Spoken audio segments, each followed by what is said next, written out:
My first full month on Airbnb. Let's get into it. So, how much did I make?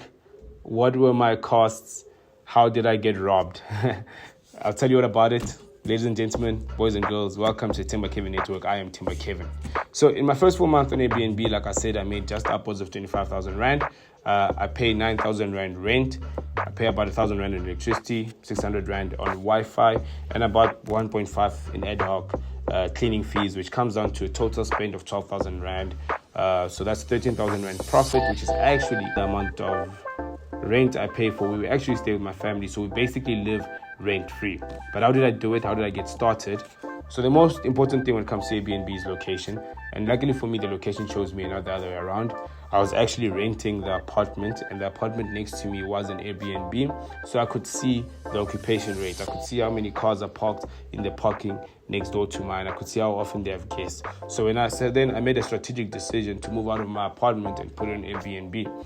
I was very confident that I could exceed the 60% average occupation rate on Airbnb, which we're at about 80% a month, 80% occupation rate a month, and hence we are meeting the targets and meeting what we're trying to achieve. If you want to know how to choose the best location, or even what my location is, just let me know in the comments. I'll make a video on that, or DM me, I'll let you know gladly. The second most important thing on Airbnb is furniture. That is the biggest barrier to entry for people. That's why people can't just start Airbnbs. But the lucky thing with me is because I already had furniture in my apartment. It was a bit older, it wasn't brand new. I was willing to leave it there, add a few things, get it on Airbnb. And the real value here is that Airbnb, there's really a market for any sort of apartment. It's about giving people value for money. So when it comes to furniture, there are a few things you can do. It depends why you're starting your Airbnb. If you're really trying to make extra money, you're struggling to make ends meet, then I'd advise you to move out of the current apartment you live in. If you live alone, whether you own it, whether you're renting it, move in with a friend and let people stay there, even if it's just for weekends, whatever it is, and make that extra money. There's really a market for any apartment, right?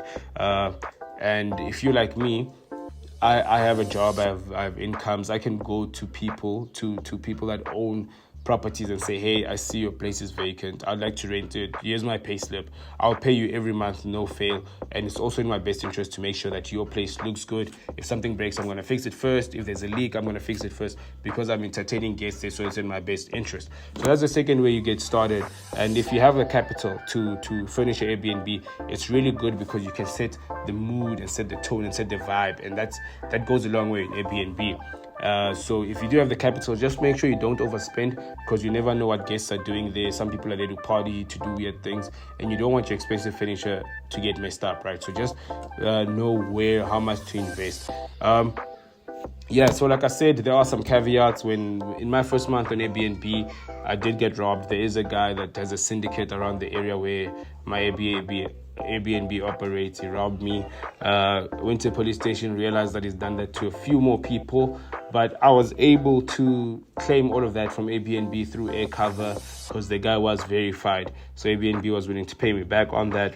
And that was just a good experience. But I will be honest, I don't mind that these guys exist, because in any business, you need the barrier of entry to be a certain place. You need the people that are scared to take risks, not to come into the business. For me, I was like, okay, cool. I bought a new TV the next day. This guy stole 2 TVs, stole a couple of appliances, which I replaced the next day, had a guest, and we kept it moving. And like I said, I had to make this video because I said I'd give this information out to people.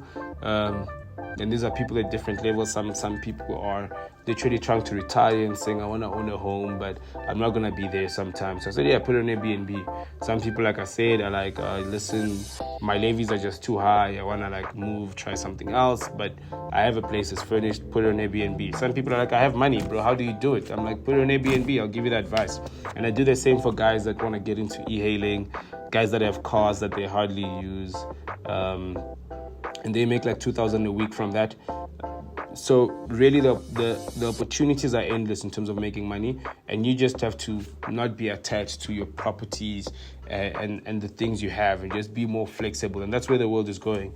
So if you need more advice, feel free, DM me, hit me up, whatever it is. I'll gladly let you guys know. But there's the Themba Kevin Network. Until next time, guys, cheers.